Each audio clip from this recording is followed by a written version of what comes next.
Boxing King Media, here with Dominic Ingle. It's episode 3 of the Brutally Honest podcast. It's been a few weeks, Dom, but a lot's happened in that time. We could start with your name's Bond, James Bond, or we could start with Roy Jones Jr., but there's so much happening. But I tell you what we're going to start with is Ryan Garcia last night. What a fantastic fight. So I've got to ask, because a lot's happened in the build-up to the fight, so I just want to cover a couple of things with you. We saw in the build-up to the fight all his antics, all his behaviour in the press conference. A lot was made of it. A lot of people are doing interviews saying he should be pulled out, he shouldn't be fighting, mental health issues, etc. Obviously he's quite eccentric, but I know you've been around boxers that are quite eccentric. So just tell me from your experience, was it the right decision for him to go ahead, and what did you make of the stuff he was doing? Well, obviously with the result, it was the right thing, and maybe people, it just shows you what social media can do and what kind of perception you can throw out there and what kind of smoke screens you can throw up. I mean, 20, 30 years ago you couldn't do this, but now people pick up social media and whatever they see on it, they believe it. And I think, Ryan Garcia has played that to his advantage, and a lot of people fell for it. I don't think Devin Haney for 1 minute will have let his guard down and thinking, he's off his rocker or he's losing the plot, because you just wouldn't do that as a fighter. You still prepare as you're supposed to, and you wouldn't be paying attention too much what the opponent's putting out, trying to throw up smoke screens.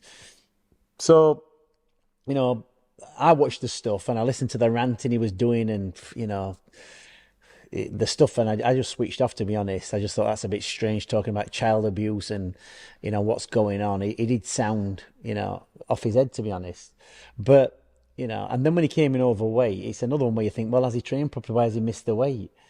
But it's obviously all part of the plan. He probably got to the point and thought, this last 3 pounds is hard to shift. I don't care if I don't get the belt. I just want to beat that kid in front of me, and that's what he's done. It's worked to his advantage. Well, the things he was highlighting, I won't go into them too deep, but he was obviously talking about all this. Do you know who P. Diddy is? Yeah, of course I do, but he's got a big case against him, of course, yeah. So he was obviously referring to some of the stuff that's been reported in that. He's been talking about the situation in Gaza with all them kids dying, and obviously his narrative was like saving the children, and that's what he was quite passionate about. But we live in a mad world, but is that crazy behaviour, or is that just him highlighting something? No, it's highlighting something in his own words, and I just heard something about it. He went somewhere and kids were getting abused in the woods or something. I just thought, well, it's a bit like Blair Witch stuff, isn't it? It's a bit strange, but has he been smoking too much weed? Is he on drugs? He just sounded, so far-fetched. But then when you hear the stuff what's coming out about P. Diddy, when you've got money, money corrupts. Power and money corrupts, and and you go back to the Epstein stuff going on, and the island, and all the people involved with him. He's obviously highlighting this Ryan Garcia, so he's got into that, got passionate about it, and people think he's losing the plot. But obviously, on the night of the fight, it didn't affect him. It definitely didn't. And then obviously, before we get to the fight night, weigh-in day. He doesn't make the weight. Obviously, in the press conference before, he basically agreed to pay $500,000 for every pound he was over. Apparently, Devin Haney said he kept that, so he was 3.2 pounds over. So what I want to ask you is, as a coach or somebody who's obviously a bit of an expert in diet and nutrition, do 3 pounds really make that much of a difference for a fighter? Yeah, it depends how tight you are at the weight. Or for Devin or Ryan? Well, he's coming 3 pounds lighter, and if he could have made the weight, he would have made the weight. Why didn't he make the weight? It makes a difference getting it off if he can't get it off. But, him having the extra 3 pounds on if he doesn't need it is not going to make a difference. It makes a difference if you do need it. And you get to a point sometimes when you're making weight, and you might have made that weight for a long time. And the only time you realise it was no good making that weight is when you get beat.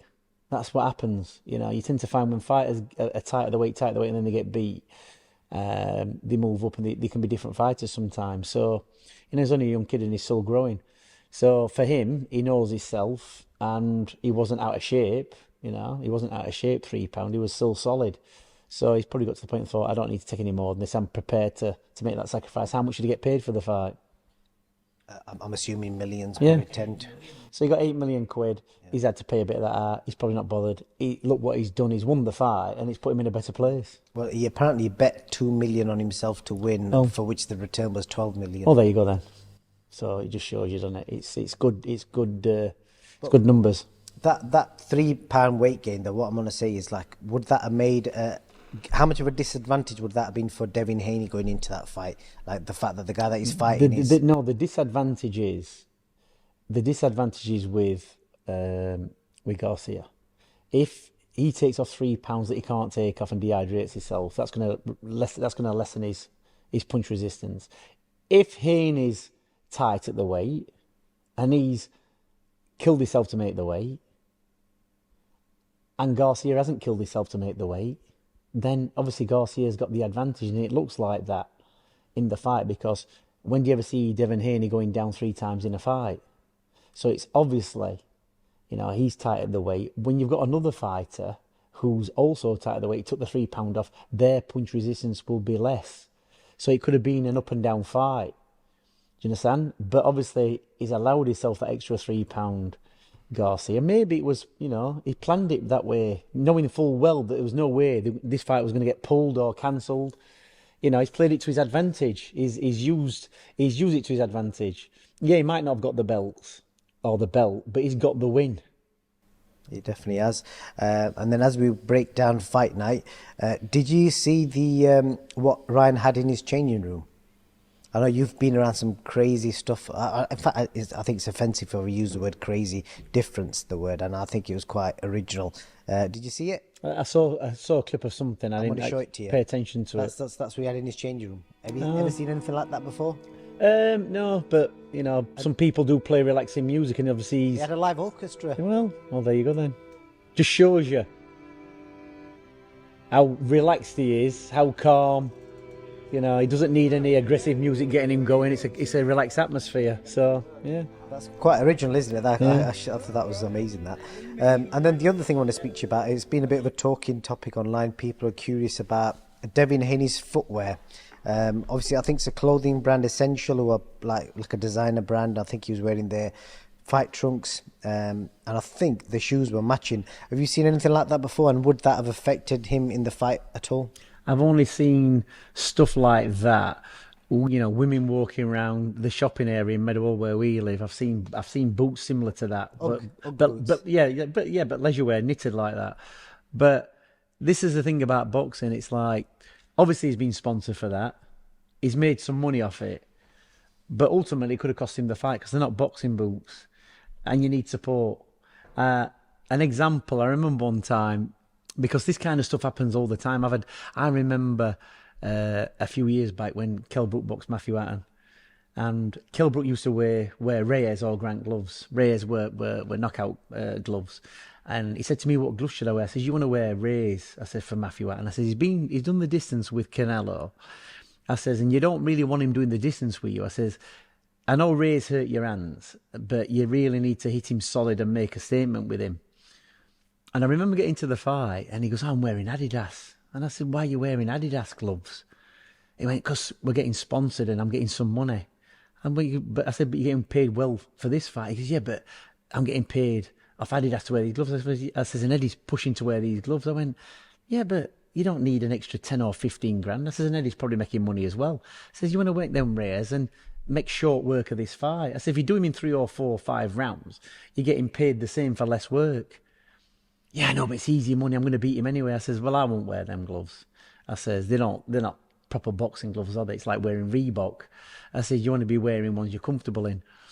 And he broke Matthew Hatton's nose in the first or second round. And after the fight, Kell said, he did the interview and he went, "Yeah, he were durable, but I'd have probably knocked him out in 6 rounds if I weren't wearing these Adidas gloves." And Eddie's face just dropped. They said, "Oh, that's the end of that sponsor." And people wanting an extra 10 or 12 or 15 or whatever they got, it wouldn't have been as much as the fight. Why take the risk? Because boxing, the credibility comes from the wins. Do you understand? Not getting the sponsorship. It might be easy money, but the bread and butter is the fight. Look at what Garcia did. He sacrificed £1.5 million to play his advantage, and then bet on himself. You know, so he's made his money back. So what did it cost him? He just ain't got a belt.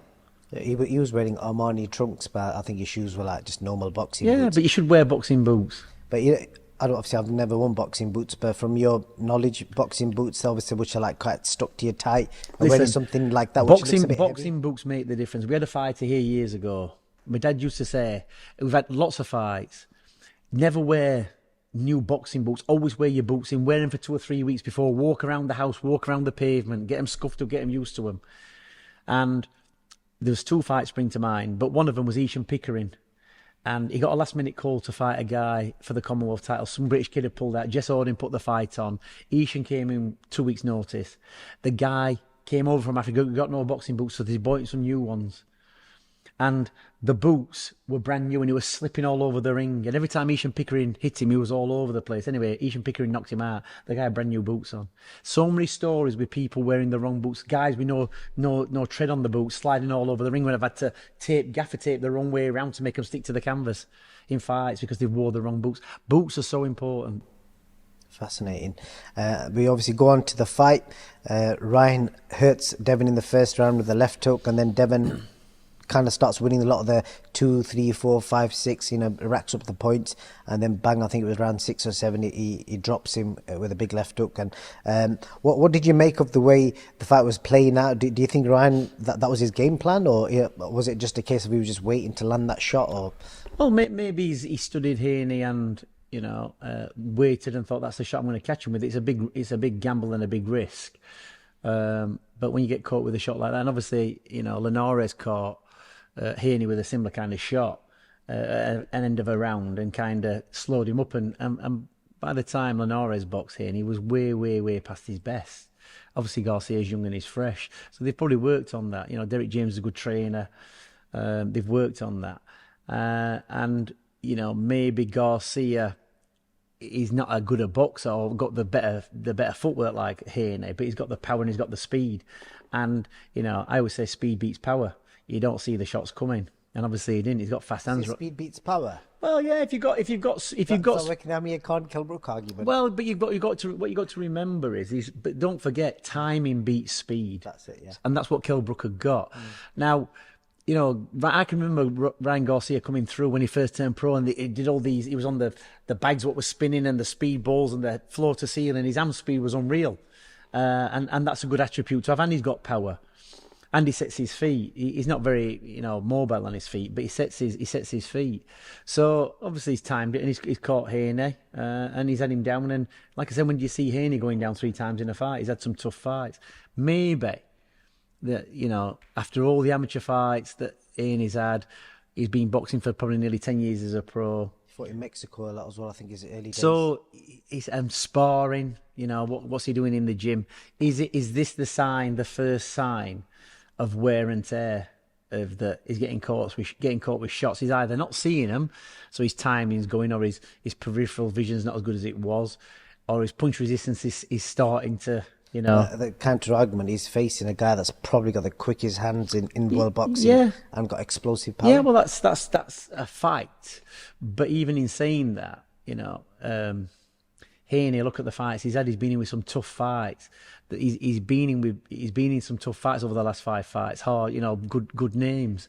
So, it's gonna do something when you're in them type of fights and you're getting caught with people. Tough fights, being active, then in the gym doing the rounds, open sparring. It's all got a cumulative effect. It has. What you touched on it there, footwork, because you see, we couldn't be in any better gym when we're talking about footwork. The lines are here right behind you. Your dad designed these amazing set of lines which can improve people's footwork. Ryan Garcia, people, when they talk about him, the first thing they always say is, he's got really bad feet. His feet are glued to the floor.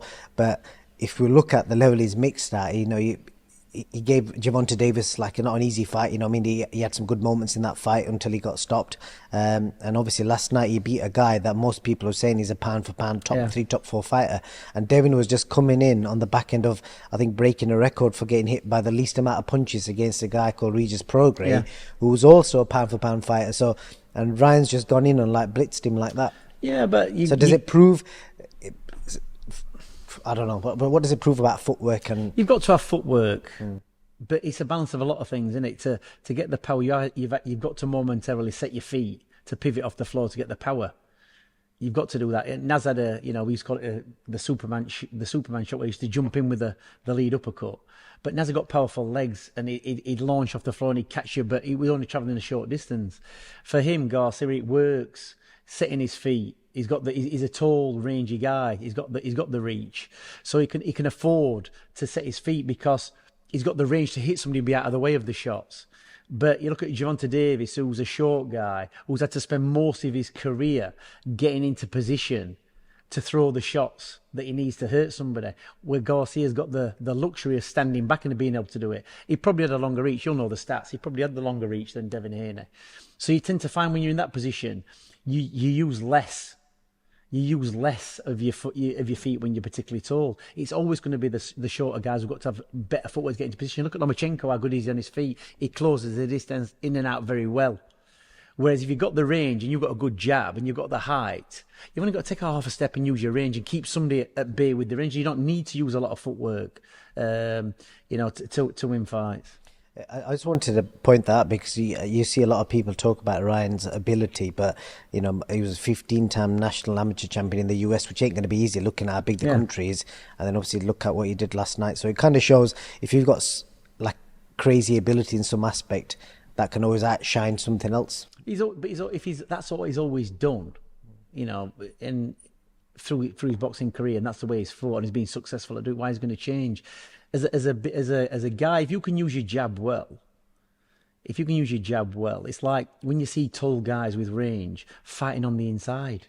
Why would you do it? A fight springs to mind when Liam Williams boxed Atlantis Fox, and I watched Atlantis Fox boxing, and he was a tall guy for the division, long range, and he'd be boxing people's heads off. Then he'd start going inside and working inside, and you think, why is he doing that? And I just said to Liam Williams, this guy's got a good long jab, but he can't resist having a fight on the inside. So when he starts bringing his hands back to his chest, step in and start working on the inside, because you'll beat him on the inside. You've just got to keep away from him on the distance, tap his jab down, counter him, work your way in, and then start bashing him when you get inside. And if that kid had got any sense, he'd have just boxed on the back foot and kept out of the way, but he didn't. And that's what you do as a tall, lanky guy. You keep the range. Look at Thomas Hearns, throwing the shots from the back of the room. That's what he did with Marvin Hagler till he got tired. And Hagler forced him to move more than he wanted to, and then Hagler broke him down. And then the next move for both guys, Ryan Garcia first. So who would you like? Because he said he's going to move up to 147. So which could be an indication that he was struggling with the weight. Yep. And he's obviously called out. He said, whether it's Terence Crawford or whoever, but he wants big names. Who would you like to see him with? But why is he not going to box Garcia again? You mean Haney? You mean? Yeah. But there's no rematch clause, and I think no. But you would think that's a big fight. Was it a big fight in America? It was a big fight. So he's going to move up. But if you're Garcia, would you want to give Haney a rematch? I don't know. I don't know how it's going to work. I would imagine it works on money. Who's going to sling the money in? But if he's going to go up to 147 and Garcia, why can't Garcia go? He didn't make the 140. Garcia could have the rematch at 147. It'll still be a big money fight because. Realistically, Haney's had a record where he's never been beat. Then all of a sudden, Garcia's come along who has been beat by Gervonta Davis. And he's beat Haney. So, if Haney wants to be the best and known as the best, he's got to kind of avenge that loss, really. And he was kind of winning if you take the knockdowns out of that fight, he would have won the fight. Well, he's obviously been active on social media, Ryan. He's been doing all sorts. He was on the New York subway this morning on his way to Sunday Mass. And then he's had a bit of back and forth with Conor Ben. Conor tweeted saying, great performance from Garcia. I called it. Credit to Devin Haney for getting off the floor 3 times. And Ryan responded to him saying, let's run it in London at the O2. I will fracture your spleen and then eat it. Shout out London.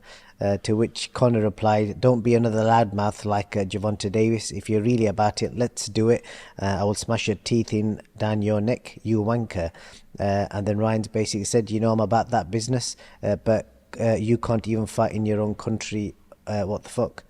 Yeah, well, Conor can't fight in the O2, can he? Because he's not been cleared by the board. And I think it'd be difficult to fracture somebody's spleen, seeing it's an organ and not a bone. So maybe fracture your skull and split your spleen, maybe. But it's funny, the banter.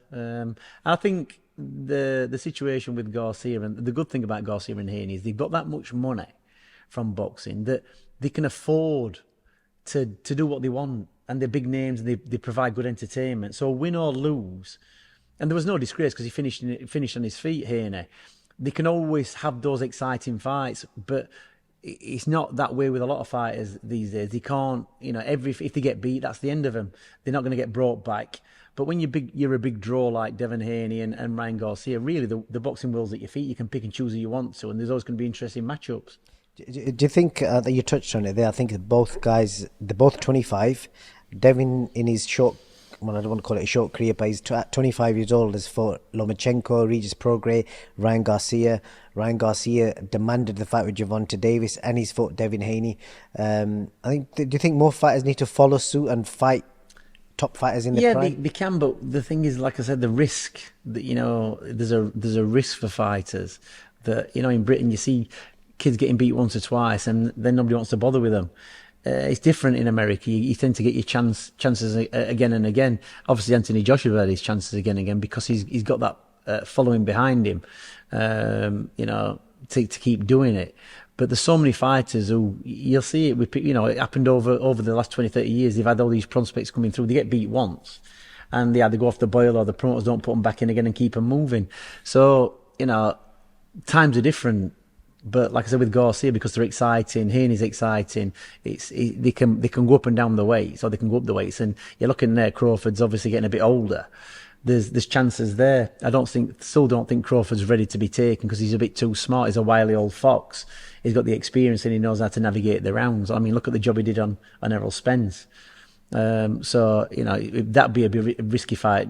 Neither of them fighters, I don't think Garcia or Haney are ready for him yet. But there will be a time, when he is ready for the taking, and whether he decides to retire before that or they've been in so many hard fights before that, they're not going to have what they once had to be able to beat him. We'll just wrap up on Ryan. I think he said his next fight is going to be to save the children. He's going on the front lines and he'll be documenting it all. Pray for him. Well, he's played the social media card very, very well. Definitely so. Next thing I want to move on to, Dom, is I'm going to talk to you about Roy Jones Jr.'s visit and obviously a certain Mr. Pierce Brosnan. But before I jump onto them two, just want to talk to you about the 5v5 that was announced a few weeks ago. Queensberry versus Frank Warren versus Eddie Hearn. They've picked their 5 best fighters in selected weight divisions. I'm just going to go through it all. I'm going to get you to give me some quick predictions on how fighters will win, etc. And then I'm going to tally up the points because there's a point system and how who wins, etc. So I will see who you pick. So the heavyweight fight, we've got Daniel Dubois fighting Filip Hrgović. And obviously we've seen Daniel in recent fight. He seems like something a bit extra about him now. And obviously Filip, people have said he doesn't look the same. And obviously he's coming on the back end of beating the guy that David Haye knocked out a few years ago, Marco De Mori. Dubois Hrgović, what happens? I think, the bubble kind of burst with Dubois, and then he kind of reinvented himself and came back from it after the Joyce fight, which is fair play to him. And he's young. Don Charles doing a good job. Yeah, Don Charles doing a good job, and he's younger, Dubois, and he's been in the big fight. So I think he put in a good performance last time. I think you'd have to edge your bets towards him. What do you think? Points, knockout? I just think he gets the win. Okay, I've got to get a points or knockout because he makes a difference in the point system. Oh, right, so just to give you a bit of context, obviously Dubois stopped Gerald Miller, who wasn't stopped before. Filip Hrgović, prior to the last win, a lot of people thought he lost to Zhang, so that's their recent form. Let's go. Let's throw caution to the wind and say Dubois by stoppage. Okay, so that gives Dubois 2 points. Next one, old foe for you, Hamza Shiraz. He is fighting Amo Williams, and both promoters got to pick captains, and if their captain wins, the points get doubled. So they've kind of picked people who they're convinced will win. Frank Warren chose Hamza Shiraz to captain the Queensberry team. Obviously he's fighting Amo Williams. Similar sort of records, level of opposition probably similar. Obviously, Liam Williams is Shiraz's best win. Amos fought some American guys. But I think that the fight that you can compare them with is River Wilson Bent. I think Hamza got rid of him really quickly, and Amo, I think, went the distance with him. What was the time frame before the fights? Months. I don't know. It's Shiraz is tall, he's rangy. Is he going to travel well? Is the other guy going to travel well? I remember watching Amo Williams in Sheffield one time. He didn't particularly impress me. He seemed rounded enough. Realistically, after watching Hamza against Liam Williams, I think it was a flattering result, because I just don't think Liam Williams was the fighter he once was, and it looked like easy work for Hamza. I'm going to go with a British fighter on this one. I'm going to go with Hamza. Possibly a late stoppage. Late stoppage, okay. Oh, that's a 2, so that's 4, Hamza. And then the next one, this is going to be a unique fight. You got Deontay Wilder, who for one fight only is a Eddie Hearn fighter. So he's fighting Zhilei Zhang. Fascinating fight. And Eddie Hearn has picked Wilder to be his captain. And obviously, recent form, Zhang lost a close decision to Parker. Prior to that, obviously, he stopped Joyce.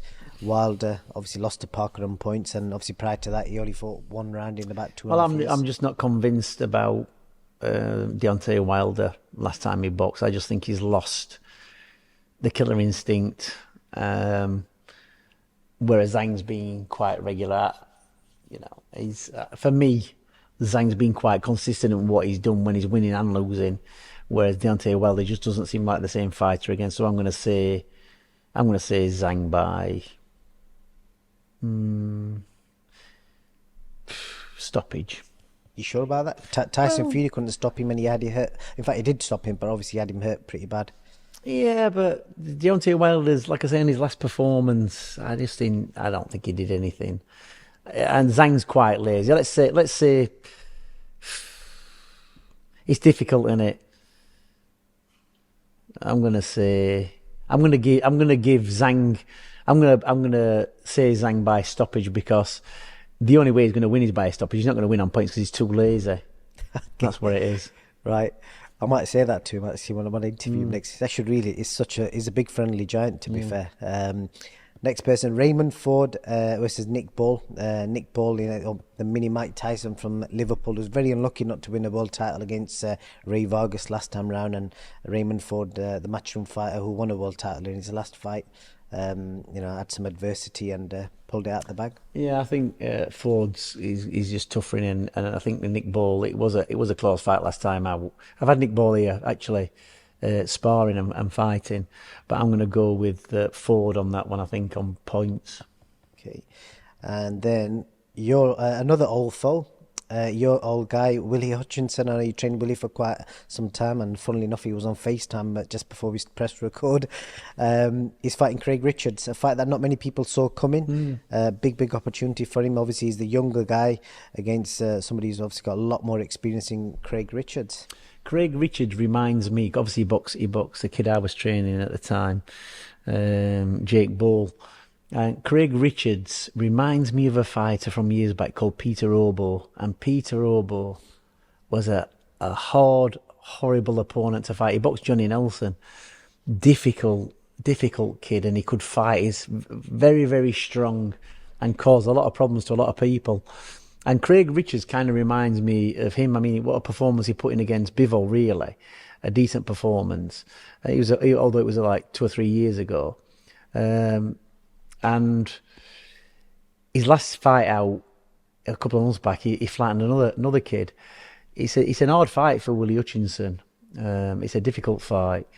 Because Richards is just one of them dead awkward kids. And it's funny, when I saw him face off, he just reminded me of the Predator with those dreadlocks. And a little story, one time we went paintballing, me and Willie, and there's a section of the paintballing thing where the Predator comes out. It's this staff member dressed up as a Predator, and if you just stand still, you're all right, but he's got the best gun, he's got the best armour, but if you shoot him, he blasts you. And I can just remember Willie being told this, and Willie just ran into him, blasting, all guns blasting, and this kid just, let his gun go at Willie, and Billy just ran through. Willie just ran through everything, jumped on the guy, knocked him down. Obviously, weren't part of the rules. So I think Willie's got to be a bit careful with this guy, with Richards, because any wrong moves, he's strong, that kid, he's game, and he'll have a fight. Willie's got to be boxing at his best. It's a difficult fight. Does Willie have the ability to be? Yeah, Willie's a better boxer, but the kid's been seasoned and he's tough. And obviously Willie came unstuck down at Super Middle a few years ago. Hopefully he's learnt from that. So He says he's a new man now. Yeah, he's more experienced. He's not a young kid anymore. He was having a lot of problems in his personal life at that time when he had that fight. And I always remember before that fight, he was boxing. He had a couple of sparring sessions with Boatsen, and he sparred really, really well. But like I say, Richards is a tough, wily old fox. It's going to be a difficult fight for Willie, and I'm going to say that Willie's going to beat him on points. In a close fight or? Very close fight. Okay, so you got Willie winning on points. Right, based on that, you're predicting that Frank Warren's team will win, and they'll win 7-1, which is a bit of a demolition job. Well, it'll be interesting to see if that comes in. We'll definitely will. And I'll just tell you something. I've never bet on boxing, and there's a reason why I've never bet on boxing, because I never win. So don't rely too much on my predictions. I'm only particularly very good at predicting my own kids' fights, because there's so much what goes off in the background. Unless you're watching fighters day in, day out. That's like I said, we had this conversation over years of Kell beating Amir Khan, and you did say to me that, a few years ago it would have been a different decision. Yeah, it would have been different a few years ago. The difference would have been that it might have took Kell 10, 11 or 12 rounds to knock out Khan instead of the 6 or 7 what he did it in. That's the only difference. Because nothing would have changed, Khan might have been a bit quicker and whatever, but Kell would have also been quicker, still had the power, still had the better jaw, whereas Khan's always had that, suspect chin all the way through his career. So it would have happened at some point, and he wouldn't have been able to keep away from Kell. So I'm making predictions. There's so much what goes off behind the scenes in people's lives. What makes the end result. Going on paper, realistically, in all situations being perfect, that's what that the predictions are what people base the predictions on. But if they get a bit of inside information, it can make the difference, can't it? Just for the record, as you know, your dad never advocated gambling, and nor do I. And there's a lot of people out there that do advocate gambling, and that's something we kind of refrain from. So don't bet on Dom's predictions. No. We're just having some friendly banter.